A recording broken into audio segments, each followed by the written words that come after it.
A river is more than water in motion. From above, it looks like a line across the landscape. But for animals, the line can become a route, a border, a feeding place and a warning signal. Welcome to Logic of the Wild, where nature reveals how it really works. Today, we explore why rivers become wildlife highways and how moving water can organize life far beyond the riverbank. A river begins as water, but it quickly becomes structure. It cuts through forest, grassland, rock, soil, and wetland. It bends around obstacles, gathers smaller streams, carries sediment, and leaves behind edges where many forms of life can gather. To human eyes, this may look like scenery. To animals, it is information. The first reason rivers become wildlife highways is simple water concentrates movement. Every animal needs water. Some come to drink for a few seconds. Others follow the river for long distances because the river is easier to read than the surrounding land. A winding river can guide movement through dense vegetation. A stream can mark a familiar route. A river valley can become a natural corridor, connecting places that would otherwise feel separate. This does not mean animals are marching in a straight line. It means the river reduces uncertainty. In a forest, a river creates a path that many species can locate again and again. Mammals can follow its edge. Birds can fly along its bends. Small animals can use the vegetation around it for shelter. Predators can learn where prey is most likely to appear. The water is not only a resource. It is a map. The second layer is the riverbank. The edge of a river is often richer than either side alone. There is water, mud, exposed soil, reeds, grasses, insects, fish, shade, and cover. This edge creates many small opportunities in one place. Animals do not need to search the entire landscape at random.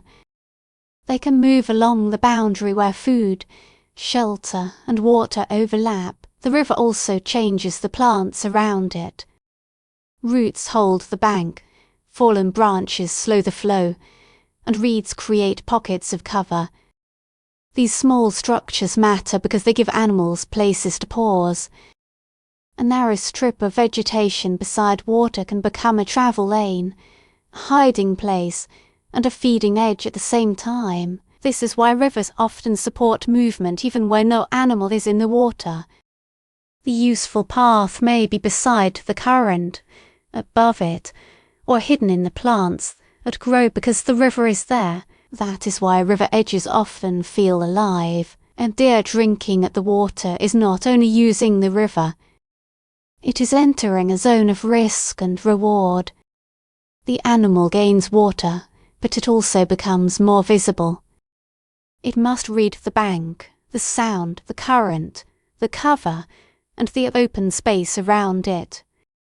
The river concentrates life, and concentration always changes danger. This is the first half of the pattern. A river attracts animals because it offers water, direction, and edge habitat. But the deeper reason rivers become highways is not only that animals come to them. It is that the river carries movement through the whole ecosystem. Inside the water, the highway is already moving. Fish do not experience the river as a fixed place. They live inside a current that brings oxygen, food, scent, temperature change, and physical pressure. The flow can help them move, force them to hold position, or guide them toward shelter.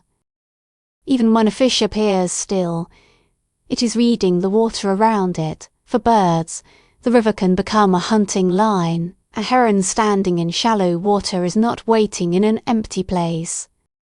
It is watching a moving system.